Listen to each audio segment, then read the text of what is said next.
Alright guys, we're back with another one, and this is a video comparison between a Windows 10 device versus a new Chromebook. This is the HP Spectre 360 versus the HP Chromebook 13 G1.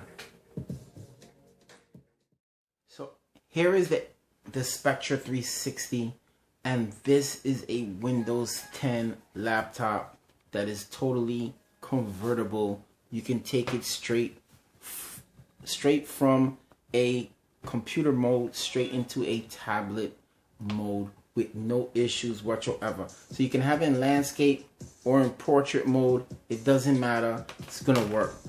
This is a really nice device. It's very dense. It's very heavy, but it's definitely got some utility to it. Now, you're dealing with an all aluminum design. You're dealing with a big trackpad with a little chrome accent around it. You're dealing with a 13.3 inch Quad HD display, and you also has a USB 3 port power switch, 8 SD card slot. You have for tablet mode. You have the volumes up and down. You have the Windows 10 launcher. You have two USBs, two regular USB 2.0, headphone jack, HDMI cable, and also a mini port. Now, really not a light device, not light enough, not heavy enough that you could open up with one finger. You need two fingers to get in this. Now, when it comes to the Chromebook, you're getting a very light Chromebook. This is rocking pretty much the M3 processor, which is a more lighter processor that you can put in these devices. This is also a all aluminum device with a little bit of brushed metal look to it. It has a pretty good size trackpad with metal around it. Looks really, really nice. Also rocking a Quad HD display as well. Now, when you take a look at the ports, they're really different versus the Spectra. You have two USB Type-C ports. You have a USB 3.0 port, headphone jack, and you have a micro SD card, small SD card slot. Really thin, really light profile. You can feel the difference between both these devices. One is very light, but both of them you pretty much need two fingers to open them up. Even though with the hinge getting a little looser, it's become more easier to open up the HP Chromebook 13 G1.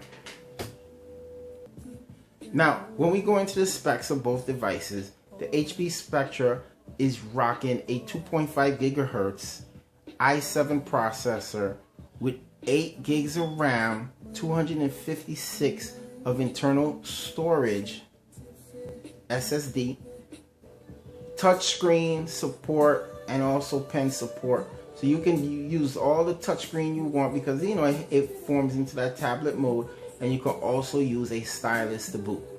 Now with the HP Chromebook 13 G1, I thought it was going to be touchscreen, but it's not. It's not a touchscreen device, but that's okay because a lot of people are not going to use the touchscreen.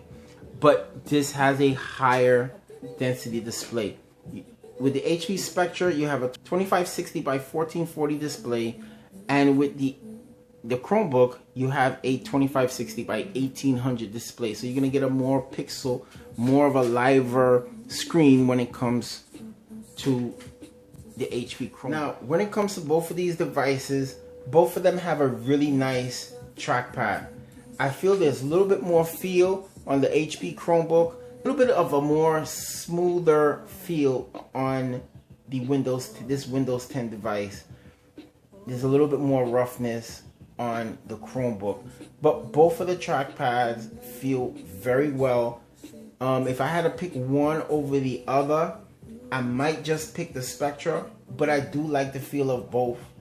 And I'm kind of crossed up, but I will pick the feel of the Spectre because it's a little bit more smooth, and I know most people like that. Now, when it comes to the keyboard on the Spectre is nice. It has a nice bounce back. It's a very deep press. It's very quiet. When it comes to the HP Chromebook, it's a little bit more tappier, gives a little bit off more sound when you're pressing the keys. But other than that, it is a well capable device. The keyboard feels very good on the Chromebook. I actually like the keyboard on the Chromebook a little bit better than this on the Spectre, but they're both excellent. The screens, both of the screens look really good. I'll give the nudge of the screen to the HP Chromebook. The Chromebook screen just looks a little bit better, has a more pixel ratio. On paper is better, and by the look of it, it might be a little bit better, definitely, if you're using your eyes to check them both out. Now, for the average person that's looking for a device to use for web browsing, you can pick either one. If you're looking to go out there and you just want to pay your bills, you just want to watch YouTube, browse through social networks, nothing major, you can survive off with, of course, both of these devices. But if you want to do editing, you want to have some editing software, you want to do more intensified stuff, you're definitely going to want to lean towards the Windows 10 device. You'll definitely be able to get everything done on a Chromebook as well, especially this Chromebook. You have a M3 processor with 4 gigs of RAM. You have 32 gigs of storage on board, which is enough for a Chromebook, and that might change the game because now that Chromebooks are going to get the Google Play Store, they're going to have much more developers developing apps for the Chromebook. But as of today, you definitely might want to lean towards the Windows 10 device. You're going to get a lot more done. Now, the advantages of Chrome is that you don't have to install no type of antivirus. It is well protected all by itself. Now, when it comes to the convertibility of both devices, this is a much more convertible device because it can go into that tablet mode. You can really just put it into a device if you want to do presentations. You have that ability to just have people concentrated on the screen itself by folding it over and so forth. You can have that pen if you need someone to sign a document or anything like that. You have that ability on here. If you need a signature, sometimes you gotta sign stuff, and some companies want a signature. You can do it through this device because of the pen input. You can do it also with a Chromebook, but you have to jump through a few more hoops to get certain things like that done. You're looking at a $600 device versus $800 and up. There is a possibility you can find this for around $800-900. Not a problem. But the Chromebook just came out. $599 is the price of this, and you could expect that price hopefully to go down. But the way things are going, that it might sit at this price for a while. So they're really nice devices. If you just want to browse the web, you want to pay your bills, you want to do some light editing, Photoshop, stuff like that. If you can't find a way to do it on a Chromebook, those apps are coming. They're definitely coming. Chrome right now is going to reach a next stage. So you could be that type of person who wants to jump on board and wait for everything to come about, or you can get a Windows device. But with the Windows device, you may have to jump into some type of antivirus software if you definitely want to be protected, or you could depend on what Microsoft have, because Microsoft have some antivirus software as well. When it comes to the webcam, these are 480p webcams on both of these devices. I'm sure HP in their manufacturing house, they got the same webcams off of the same shelf. They're the same. No big deal on both of them, 480p.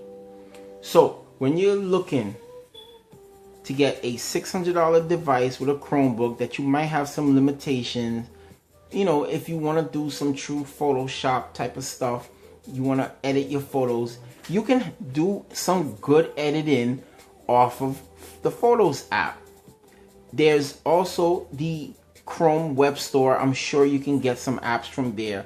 So there is some ways that you can edit photos on this device with no issues. I use it all the time with the Photos app. You can also do that and get a lot of different software to edit photos on the HP Spectre. When it comes to editing video, you can edit video. If you're doing YouTube editing, you can edit video on both of these devices. You just use YouTube Editor. You can go to the Chrome store and you can get some editing software. They're not that good, but expect better to come because we have the Google Play Store coming to Chromebooks. Yeah, you're paying more for a Windows 10 that's highly powered like this than for a Chromebook. Chromebooks come in many different prices. This is more of a mid-range to high-range device. The only device that's honestly higher than this, if you go for the M7 processor, this is an M3 with 4 gigs of RAM, and that's enough for a Chromebook. If you go up to the M5 or the M7 with 16 gigs of RAM, yes, you're fully powered, you have enough power, but you're still going to have the same limitations as finding great editing software and so forth. But you can get everyday tasks. Which one you'll pick? A Chromebook or a Windows PC?